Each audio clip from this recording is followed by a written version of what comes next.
Quel sera l'impact du positionnement de Paris, Berlin, Rome et Londres face à la détermination de Benyamin Netanyahou et de son cabinet? Les chancelleries ont appelé Israël à mettre fin à l'expansion des colonies en Cisjordanie, alors qu'un appel d'offres a été lancé cette semaine pour construire des centaines de logements, ce qui couperait donc le territoire en deux et compromettrait la continuité d'un éventuel État palestinien. On en parle avec vous, Bruno Darou. Bonjour. Bonjour Aude. Alors, ça faisait longtemps qu'on n'avait pas entendu plusieurs chancelleries comme ça, plusieurs pays européens se mobiliser, faire bloc sur ce sujet. Oui, on peut dire que le communiqué commun, signé notamment par la France, le Royaume-Uni, l'Allemagne et l'Italie, est particulièrement ferme puisqu'il demande à Israël de stopper l'extension de la colonisation, de stopper cet appel d'offres dans le secteur E1, on va y revenir, qui se situe donc à l'est de Jérusalem, parce que, comme vous l'avez dit, tout simplement, ces chancelleries européennes estiment que, eh bien, ça couperait de fait l'accès entre le nord et le sud de la Cisjordanie, et donc ça compromettrait la création d'un État palestinien. Bon, en fait, cette histoire dure depuis plusieurs mois, voire plusieurs années.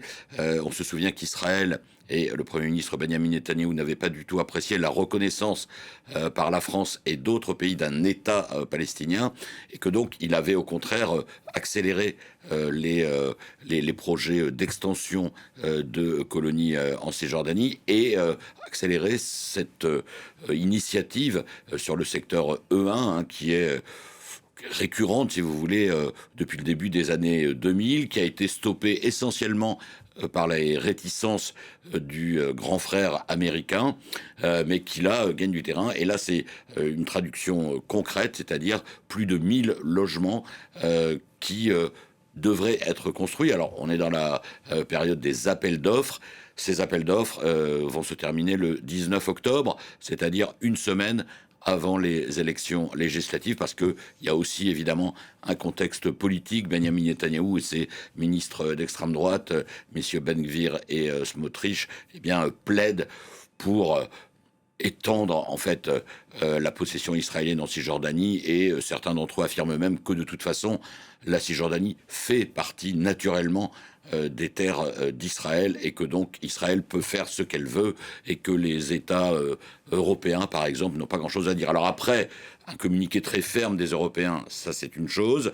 Est-ce que ça peut aller plus loin, notamment remettre en cause l'accord de partenariat entre Israël et l'Union européenne qui date de 1995, notamment sur le volet commercial, ce qui serait le plus efficace en termes de sanctions? Clairement, on n'en est pas là encore. La pression sur les Palestiniens de Cisjordanie est forte depuis des mois, difficulté pour eux de circuler notamment. Mais là, en parlant de ces logements, en particulier dans cette zone-là, on parle d'une pression existentielle sur eux.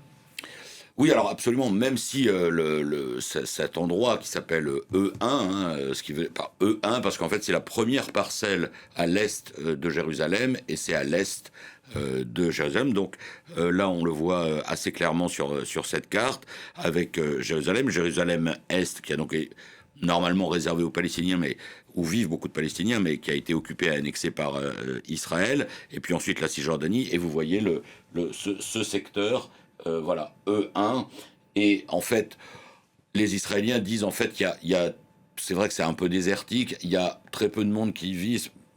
Israël dit essentiellement des Bédouins, l'ONU dit non quand même, il y a 5000 Palestiniens qui y vivent. Et l'idée, c'est que en faisant ça, ça aurait deux effets. Si tous les logements sont construits, c'est la première phase, 1400 logements. Au total, on parle de plus de 3000 logements.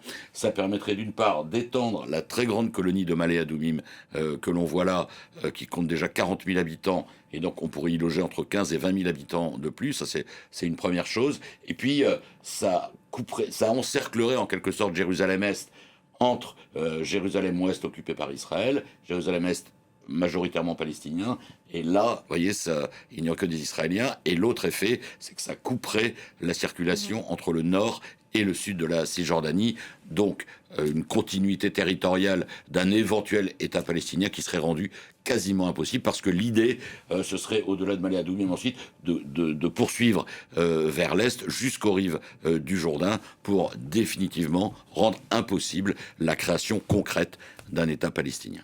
Je vous remercie beaucoup, Bruno, d'être venu nous en parler.